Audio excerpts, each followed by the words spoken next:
This is called the Denzel Samurai, and it's not new. I've actually had it for about 4 years. The reason I'm doing this video, however, is I saw a bunch of videos popping out about the new Solar Eclipse. And as soon as I saw it, I said, that looks like my bike. Now, I have made a few changes to the bike over the last 4 years. I will say I have not used it nearly as much as I wanted to because I had some problems. And I'll go into what those were, whether or not you could expect those on different versions of the bike. I just saw a post by Denzel where the bike looks basically identical to the Solar Eclipse. So I can 100% say they are definitely coming from the same factory. But I've seen this bike under various brand names sold around the world. Not very well known, but I think with the Sur-Ron and Talaria and all these other brands doing so well, maybe they're finally starting to get recognized for what they are, which is a pretty awesome, fully carbon fiber bike. The entire frame, the rear swing arm, all of that is carbon fiber, which means this thing is really light. Now, I've seen them pitch this as an enduro bike, as a street bike. There's certain things it does do well, and certain things that it just doesn't. I'm gonna just come out right and say, this did not perform well as a dirt bike the way it was set up for me. It had, the way I bought it, 20-inch fat tires, if you can believe it, designed for bicycles. They did have moped wheels as an option, and if there's one thing I would have changed, I would have gone with the moped wheels 100%. They also have like these carbon fiber wheels, which are pretty cool. I went with bicycle wheels because I deal with a lot of bicycles. I thought they'd be easier to work with, and I do regret that. So if that's still an option, just go with the moped wheels. You can get better stuff. As it is, I have decided to go with 16-inch moped tires. These are Shinko, I don't remember. Shinko SR 714s. A 16-inch moped tire will fit on a 20-inch fat bike rim. So that's what I've done to make this work. The gearing I've changed, the pegs I've changed, the handlebars I've changed, the battery has changed, and the big thing for me, this may not work for everybody, that makes this bike different from all the other e-bikes I have, is this guy right here. That is actually a moped plate, which means this thing is street legal. So it might look like a motorcycle, ride like a motorcycle, but this is in fact a moped. And on the left side of the bike, there is a switch tucked under the frame, which if turned on, can actually limit the bike to 30 miles an hour, which is the limit for mopeds in California. Now, most people think of mopeds as having a noisy gas engine and having pedals. But for some reason, I don't know why, in California, if a moped is electric, then pedals are not required. I don't know why that is, but that's how I got this thing legal on the road. It's also, there's no inspections or anything required in California for a moped plate. You literally mail in a form and like 20 some bucks and they mail you back a plate and paperwork. So I think I gotta talk about the problems I had with the bike originally. Number one thing was the battery. I ordered this thing directly from Denzel in China, and I had it shipped in with a container load of electric bikes that I was getting for my business. And when the bike showed up, the battery was dead. And I don't mean like low or not performing, like it was dead. It had 0 volts. So we did some troubleshooting, because at first I thought there was something wrong with the bike. But that's what it ended up being. The battery was totally dead. Denzel made good on it, and they sent me a brand new battery. So that was my first experience with the bike. It did take a little while. It took some back and forth. Originally, I thought about even selling these things in the US. That was actually the reason I bought this. But when I had a problem with it, obviously then I kind of backpedaled a little bit and got a little bit hesitant. Well, I don't want to ship these if they have problems. So I put the new battery in, rode it around for a little while. I mostly used it around the property, like as a dirt bike. And I'll be honest, it doesn't perform that well as a dirt bike. The suspension is soft, it would bottom out. And I mean, in their defense, I did ask for the biggest battery possible, a 72 volt, 60 amp hour. And I was actually 40 pounds heavier at that time. I've lost a lot of weight recently. So the suspension, I actually haven't changed. I do actually still want to, because I do still find it a little soft. If I get hard on the braking, I feel like it dives a little bit more than I'd like. And if you hit a really big bump, the rear just squishes down more than I'd like as well. But for street riding, it actually works okay. But one of the issues I had riding it around as a dirt bike is when you're doing that, you know, riding around a little track I had with the kids and go-karts, basically you're under, you know, slow speed turning and then accelerating hard and then off the throttle accelerating hard. And I feel like this thing was geared really high. It would do 60 miles an hour, which was pretty awesome, but it was having some sort of over temperature problem that we couldn't resolve. So I don't know if it was the gearing, was it a combination of the gearing and my weight, my gearing, the weight, and the off-road tires. It probably could have been a little bit of all three, but the bike just didn't run consistently. It wasn't reliable enough. And without pedals, I never used it to commute to work because I was afraid it was gonna die and not make it. And then after several months, the battery died again. And that was really disappointing because I was like, man, I got problems with either the motor or the controller. I don't know what, something's overheating. The battery died for a second time. And I was really scratching my head as to what was wrong with this thing. It turns out, and I should have thought of this beforehand, when they sent me the second battery, they did not send me a BMS. We actually reused the BMS on the original battery. And I don't remember what the reason for that was. Maybe it was compatibility, maybe they changed things, but that's how it was done. And so I think the problem the entire time was the BMS. It had some sort of slow drain, and that killed the original battery. And then when we put a brand new battery in it, unfortunately, we put the same BMS in and it killed it again. So I didn't make Denzel replace the battery a second time. I decided to just do something different myself. The real motivation for me to swap in a new battery was actually fairly recently, even though I've had the bike, like I said, for a few years. I had a lot of health problems, which I'm still struggling with, but I sold my motorcycle. It was a Honda CB650R. I thought I was gonna keep that thing for like 5-10 years and one day buy an electric motorcycle. When I started having health problems, the first thing I lost was my balance, and I decided the motorcycle's probably not a good idea. So I sold it, and I said, you know, when I get better, I'm just gonna get an electric motorcycle one day. And then I thought, well, why don't I just revive this thing? It's not nearly as fast as a real motorcycle. It's technically a moped. I gotta limit it to 30 on public roads, but maybe this is a good way for me to ease back into things because I can't really ride on two wheels every day. It's just when I feel well enough. So that's why I decided to put a new battery in. So this battery box is actually completely different. I had a 72 volt, 60 amp hour setup, and I decided to install that in this bike, but the plastic battery box on this was just ever so slightly too small for these batteries I already had. So I decided to have some fun and build a new battery box. This is made out of fiberglass, and it has a vinyl wrap on it. That's not a paint job, but it's a vinyl wrap. It's a little bubbly.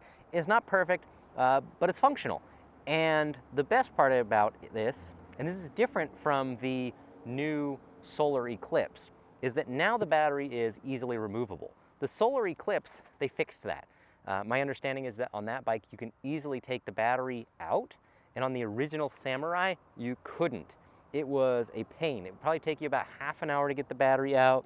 The screws and bolts were really fiddly and hard to get fitted back in.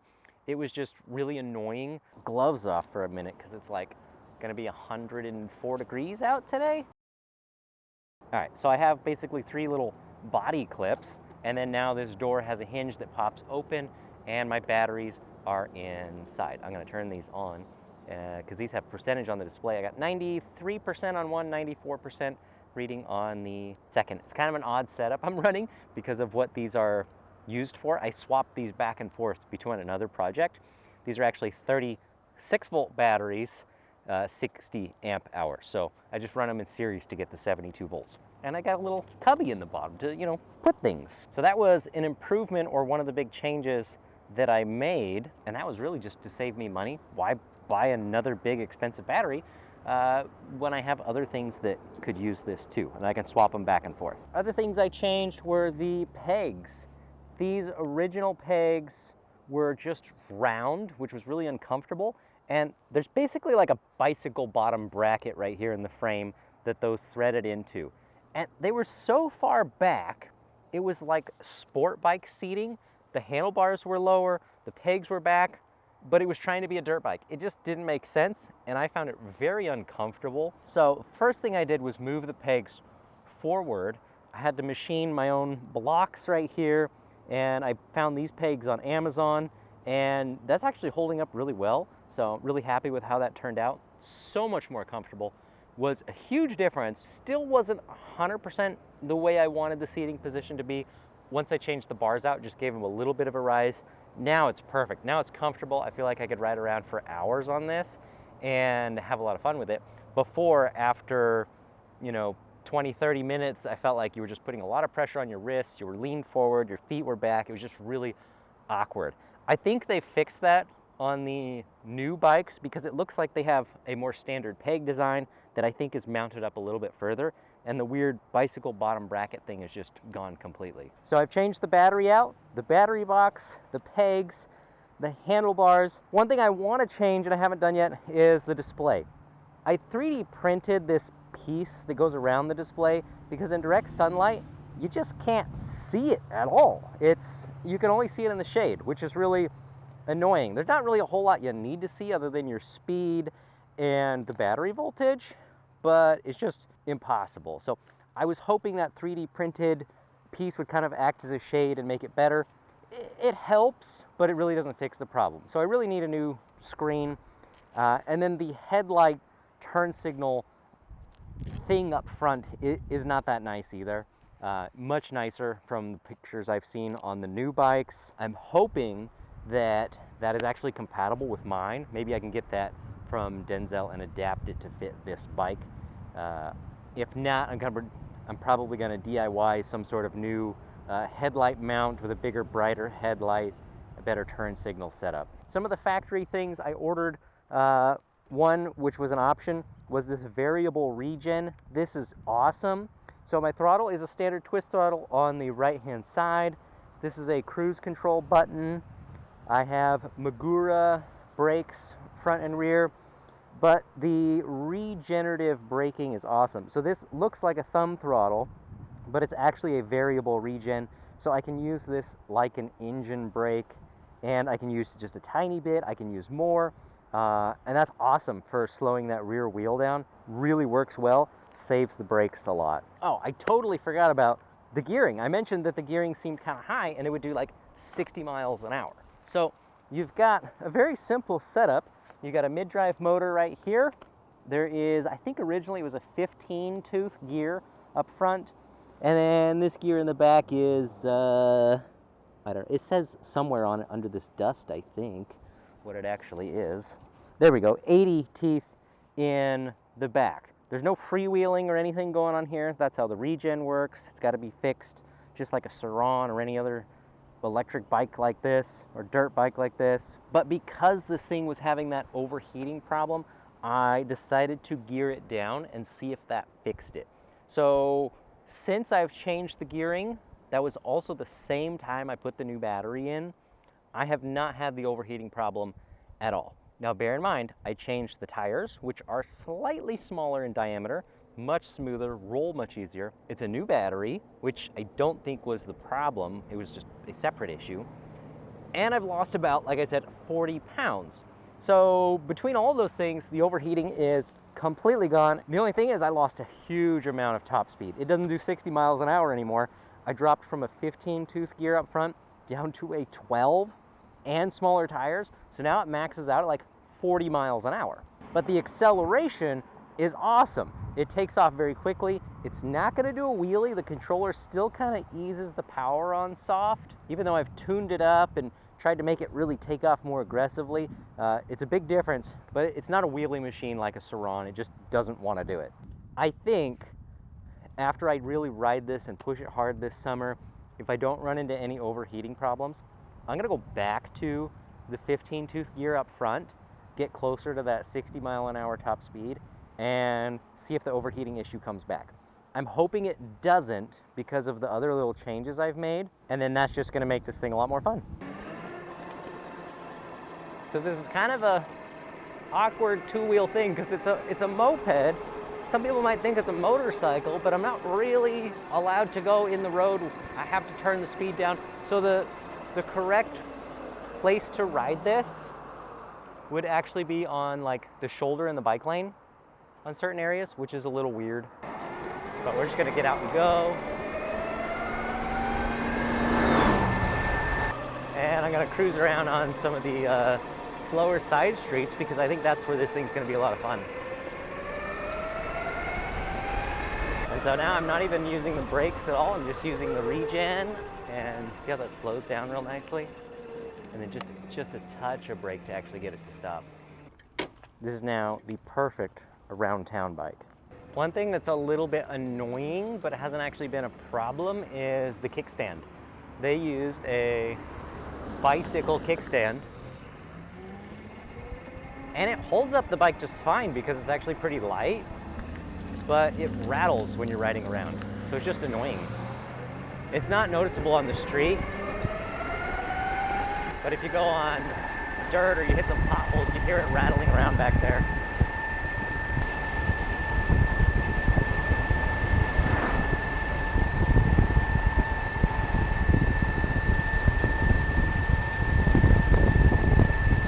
It is definitely maxed out on RPM, so when I hit hills, it doesn't really slow down.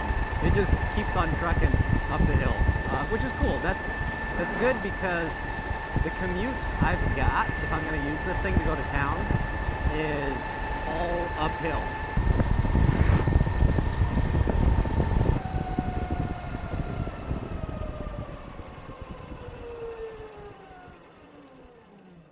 Maybe a touch of brake the last like 20 feet. Mostly that was just a regen.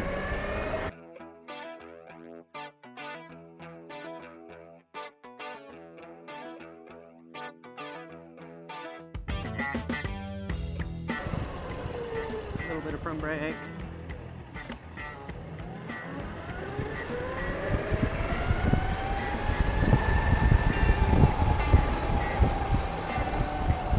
Uh-oh. So, looks like my overheating issue is not fixed because I have a flashing red light on my display and the power just cut. That's not what I expected and not good. So this is a Kelly controller, 7218. Yep, and we're just slowing down. I'm just coasting now. Well, that's a bummer. So I guess there'll be more videos of me trying to fix this problem. I'm guessing it is the motor controller. I suppose it could be the motor. I mean, this was like the probably hottest day I could have tried this on, but I really thought with the gearing and everything, this would be fixed. I was wrong. If anybody's got the new bike, the Solar Eclipse, I guess let me know what controller it's using, because I imagine they had to have fixed this problem by now. Let me try restarting this thing. The flashing actually has gone away. Does that mean I can go again? It's probably cooling off. Well, thankfully, it died right where there's a bike lane, and this is a moped, so bike lane, totally legal. Can't do this on a motorcycle. So that was maybe 15, 20 minutes of, I mean, realistically, I was at like full throttle most of the time, but that wasn't very long. My battery's still sitting at 78 volts. It's happy. So I'm just gonna cruise along the bike lane until it cools off, because I gotta hop on the road again to make it back home. Maybe as a simple fix, what I can do is just move the mounting of the controller elsewhere, or maybe I just mount a big heat sink to it, try and keep it cooler, because I'm not 100% sure if the overheating is the controller or the motor at this point. It really could be either. So I suppose if I put a big heat sink on the controller, because the motor is exposed to the air, it's got a massive chunk of aluminum bolted to it. I can't imagine the motor overheating. I don't know, let me know what you guys think. What are your ideas? What can I do to fix this permanently? Because I thought this was going to be the first ride of everything working perfectly, and we just proved that wrong. Cross over here.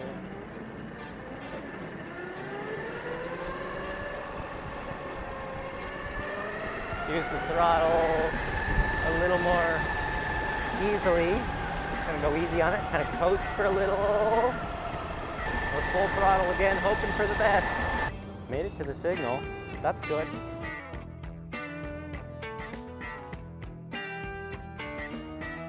Green light.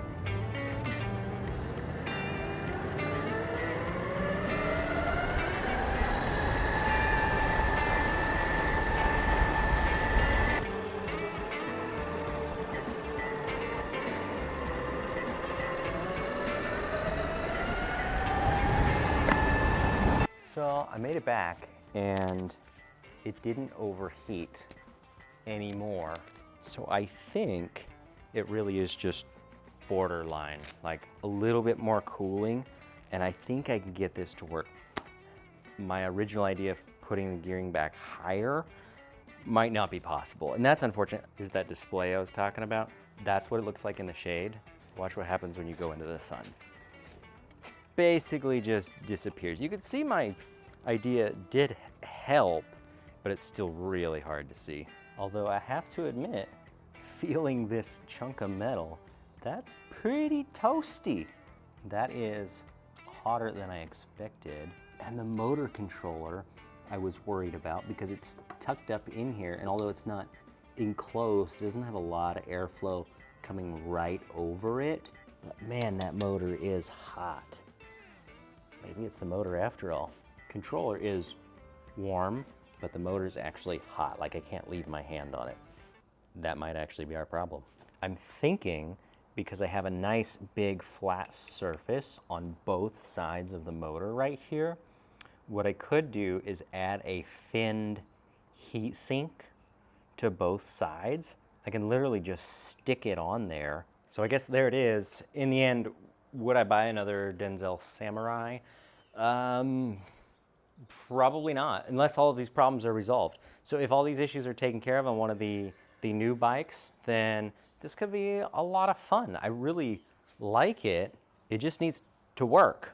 I'll let you know what we try next. If you want to see more high-powered electric vehicle projects like what this motor is going to go into, that's going to be a ton of fun. Make sure to hit that subscribe button. 2 wheels, 3 wheels. I've got some really fun projects in the works.